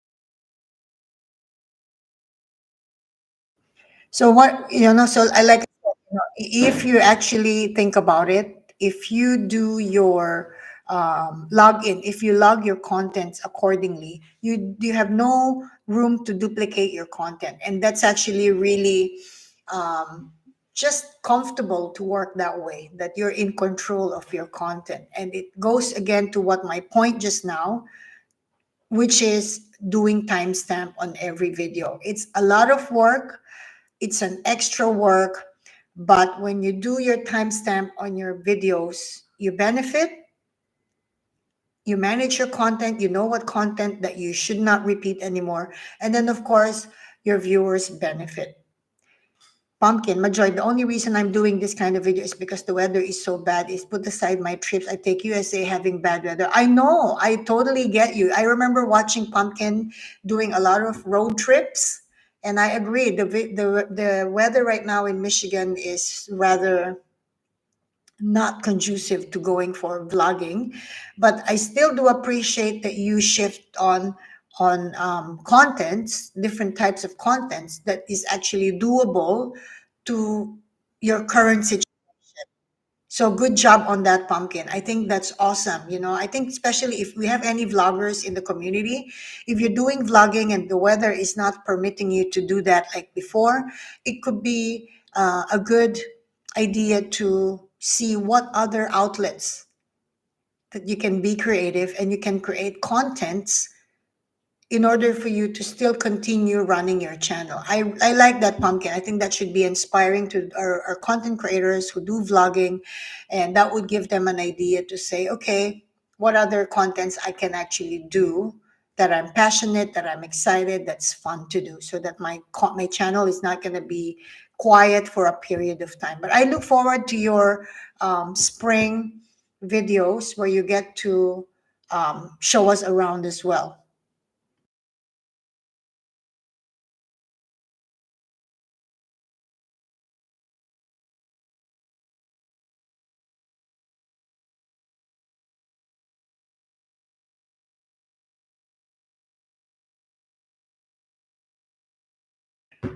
Yeah, so sorry about that. I just had to arrange a few things with my girl, and now I have the whole space to myself again. Yeah, so I think the thumbnail and timestamp, it's an individual thing, but I do believe that if your channel is educational channel or you provide education, which means you're providing content in a way that they are in words. I suppose to if you're providing content related to travel, it's not so critical to really capture the chapters, because more or less if you've already covered that destination or that location. Let's see. Any questions, guys? I hope you guys are still awake and enjoying today's live stream. Let me know, if you want to continue next week for the part two of this. Otherwise, I'm digging into my master list. I've got a lot of tips I can share with you. We have another viewers who just joined in, Quilts and Chocolades. Hello. I've never encountered your name in the group. Can you share with us where you're watching from? And what channel are you? What's your channel about? And where did you find today's live stream? How did you discover today's live stream? I'm always curious if how new viewers found my channel, especially live stream. So just to continue, another thing I want to share with you guys. On my early days, again, just to repeat what I'm talking about in this. Have a good night, build resilience. I'm happy you made it today. I hope it was worth your time. Watch for the replay and then I'll put the timestamp there so you know the chapters that you missed, which I think won't be a lot. But thanks for stopping by. I hope to see you again. So another thing another area that I felt I did not fully maximize during my early days as a young content creator is actually not using community post. Do you guys use your community post? If you do, how frequent do you use it? What do you use it for? What do you get from using it? So now we are on community post. Quilts and chocolates. The States accident found you all about chocolate and love of quilts. Okay, I'm not into quilts, but I love chocolate. That's it. I'll check out your channel. Are you like into chocolate making or are you a chocolate collector? But I'm interested to see that video as well. Pumpkin, I'm hoping I get out on Valentine's because it's my anniversary and I want to go to Seattle or Chicago, but let's see how the weather. Oh, Valentine's Day is coming up. Yeah, Pumpkin, that would be nice if you can give us a little tour in Seattle or Chicago. I've been to Chicago many, many, many years ago, I think 15 years ago or something. So it's been such a long, long time. Emma, your live is awesome. Thank you, Emma. I do appreciate you guys still sticking around. I guess you're getting valuable information from my live stream, which is always the intention. And that's definitely something that I hope you guys can continue to check. Even just the live stream playlist of all the workshop that I do for content creating. Check it out. I know I have a full long form playlist about sales training. Please check it out. But if you're more interested on content creators workshop, it's on I think this must be the 7th or the 8th live stream. So you're not gonna miss. You definitely have a lot to watch and enjoy. Thanks for that, Emma. That's a nice comment. Um, Emma, what is your channel about? Can you share with us? I've not no idea what your channel is about as well. So we all get to know each other here. Feel free to share your comment. Those who were here at the beginning of the chat, and it's still here. We have some new guys coming in. Please share your comment, post your channel name, what your channel is about, and maybe we have subscribers here who is interested with kilts and chocolates and travels and other things that you offer in your channel. So feel free, use this place to connect with fellow content creators to grow and to basically find common ground. Quilts and chocolates. Are you travel only? Okay. I'm not doing Pumpkin. You're asking Pumpkin. Okay, you can go to Pumpkin. Pumpkin also is from the States. A lot of US viewers in my channel. Interestingly, a lot of them. So you're asking Pumpkin, are you travel only or general help?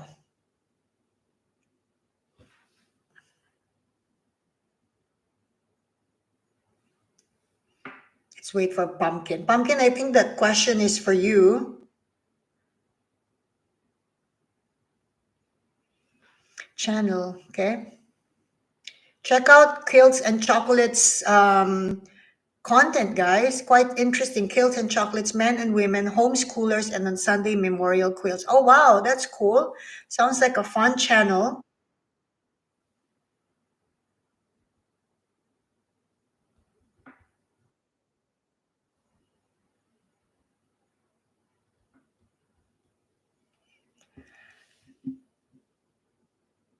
This is a place where you can actually not just connect, but also you can find commonality, common ground with fellow content creators. Is this channel for general or focused travel? Kilts and chocolates. Are you asking me or are you asking someone else in particular?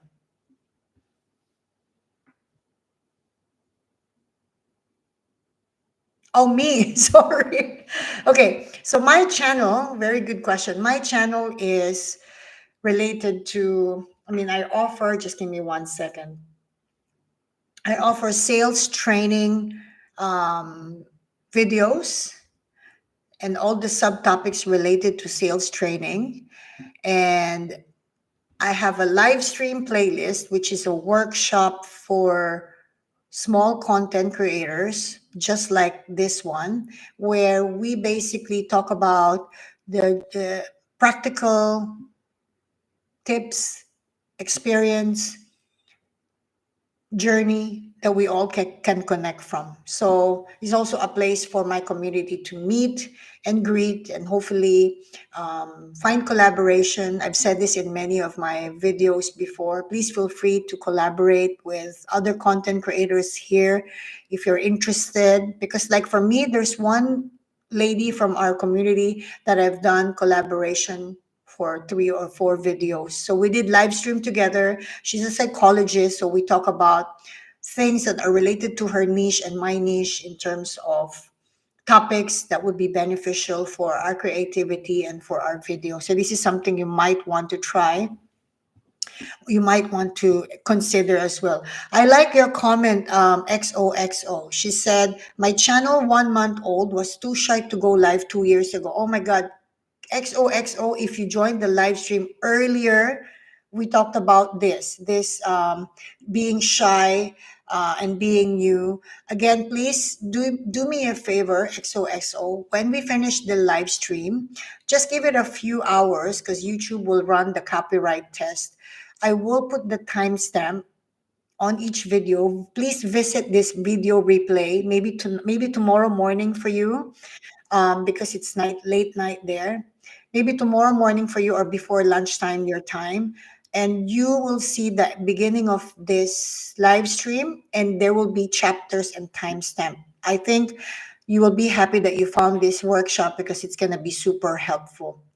Emma, I don't have a channel. I enjoy listening to your chat. Okay, well, that is so cute. Thank you, Emma. I hope that you are enjoying our educational, very casual conversation. But XOXO, please go check out the replay. I promise you will not regret. A young channel, a new channel, this is a place to go. You definitely should. I wish I had this before, to be honest. When I was 1 month old on YouTube, I wish there is a channel like this that do practical workshop. You know, I know there's a lot of proper YouTube guru out there, but this is not the guru, the YouTube guru. This is a practical workshop. So I hope that you'll be able to watch that.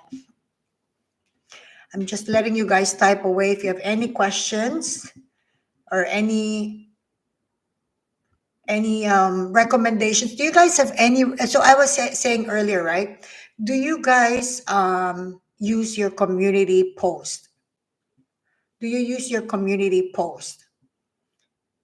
You know, there's a community post in your channel where you can, it's kind of like Facebook, it's kind of like your wall on your Facebook where you can actually fully utilize that. Because if you have not used that, it's a very, very, very useful tool to promote your channel, promote your upcoming video, connect with your community. If you use Facebook, this is like a Facebook wall.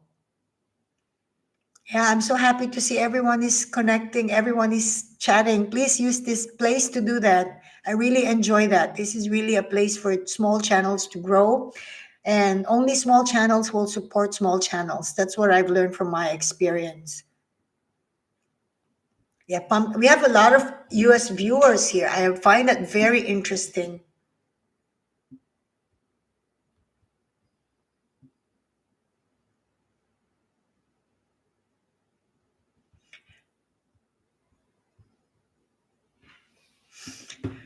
So, I'm going to go to my next point. If you guys are still up for it, I'm happy to carry on with my list. Like I said, my live stream is always, I always have extra topics for all of you. But at the same time, I don't want to overwhelm. If you have any questions, feel free. South America, okay, perfect. We've got a lot of viewers from the US. Emma, where are you watching from? Are you also from the US? Midwest. Oh, wow. You know, I live in Minnesota. I love Midwest. I used to live in Minnesota before. Minnesota, so cold, but so nice. I also enjoyed my time there. I remember when I arrived in Minnesota, my very first winter storm experience, my very first snow experience. You know, I'm Asian, right? So snow for us is quite a big deal, you know, especially if it's first time for us to see snow. So I remember my very first snowstorm experience, and that was in Minnesota. That was very cool. Just give me a moment.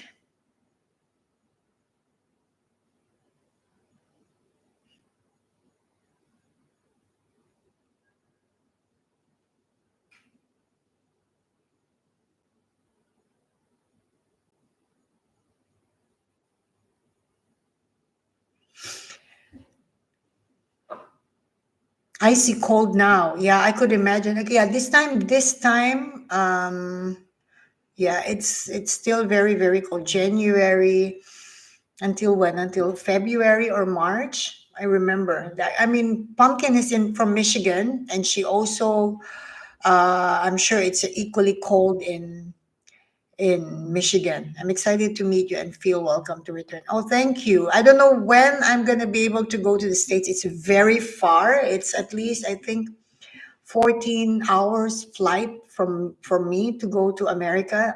I have sister in Michigan.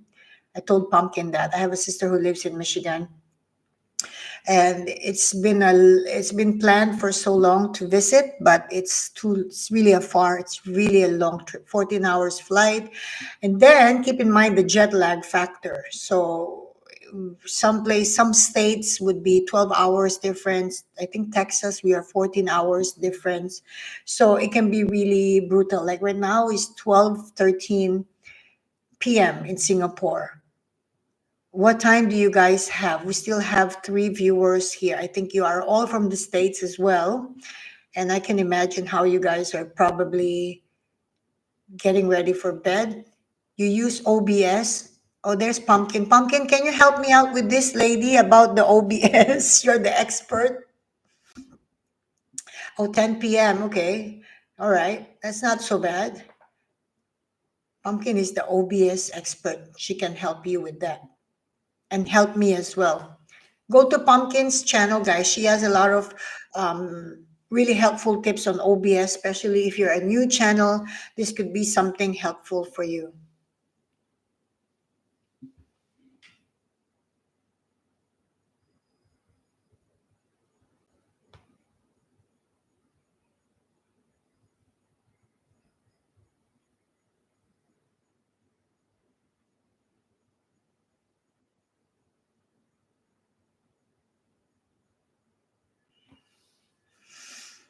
My channel is easy. What is her channel? Can you see Pumpkin's can you see Pumpkin there? Yeah, Pumpkin. You can go to Pumpkin's channel. Pumpkin's channel is very diverse. You know, she does during good weather, as she said, she does a lot of vlogging. She gives a lot of tour videos in the US, which is really nice. But also lately, she's been doing a lot of how to say, she's been doing a lot of tutorial music, different things. So because the weather is not so good to do a lot of traveling, so have to be creative, right? We have to be creative when the situation calls for us as content creators. Yes, please connect with our community, connect with our viewers. And the good thing about live stream, guys, is yes, we have viewers who's here right now, but there would still be viewers who are watching this live stream on replay.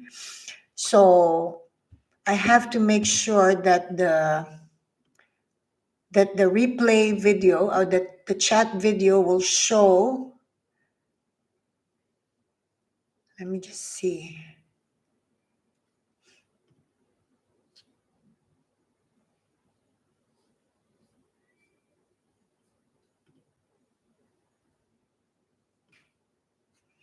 Yeah. With winds trying to blow me away. Yeah. Oh my God. I don't miss the cold weather. I can tell you that.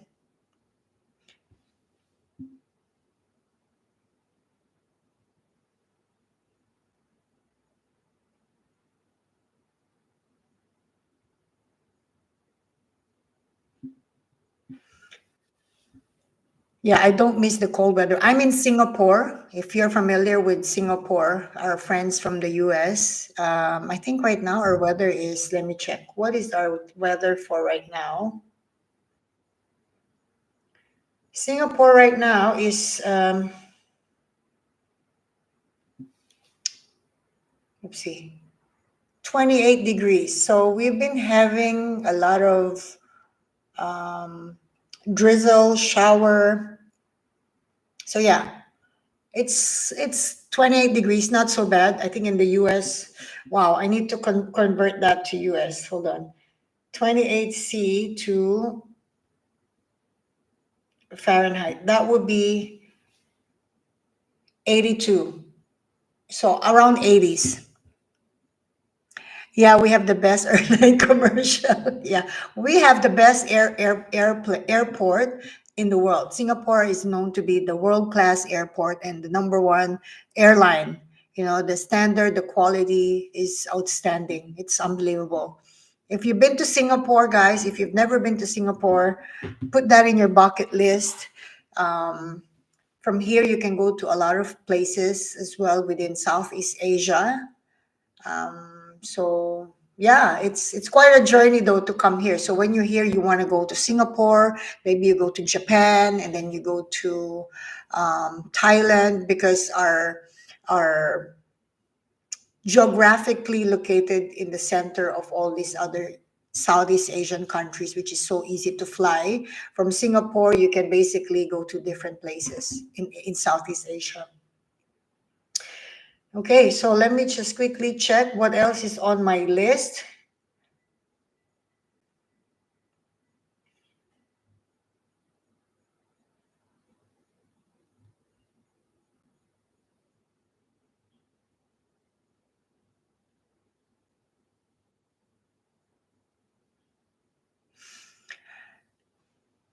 You have any more questions, guys? Or you want to get, some of you might be, I can't find Pumpkin. Pumpkin, she can't find you. You know what I find interesting is somehow, I don't know why these things are not, even earlier, another viewer said I can't find the other lady. So please, Pumpkin, can you find Kilts and Chocolates? I'm going to check out your channel as well, Kilts and Chocolates, because I'm a big chocolate lover. I cannot live without it.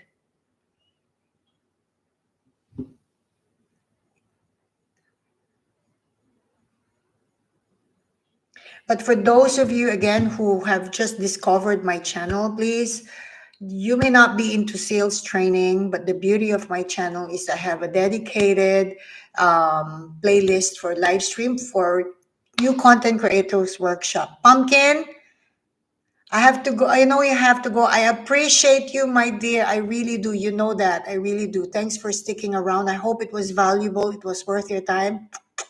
I'll see you on the next live stream, Pumpkin, my dear. I'll check out your training, your OBS training. Guys, anyone in this community, please support and check each other's channel. That's the only way for our channels to grow. That's the only way for new channels in 2025 to make it, if we are all openly helping each other. But I'm not forcing you, but I'm just saying, you know what we all go through as a small channel. So, Pumpkin, have a good night. I'll see you on another live stream. I'll join your next live stream. This is how we do it. You might notice that from today's live stream, there's regular people that I greet or we talk to because they're regularly on each other's live stream. So, we support each other and we give back. We need to give to get. That's how we do it. Magnolia was the theme, and I did fake magnolia chocolate, but it was Sunday. Oh my God, was it a dark chocolate or a white chocolate or milk chocolate?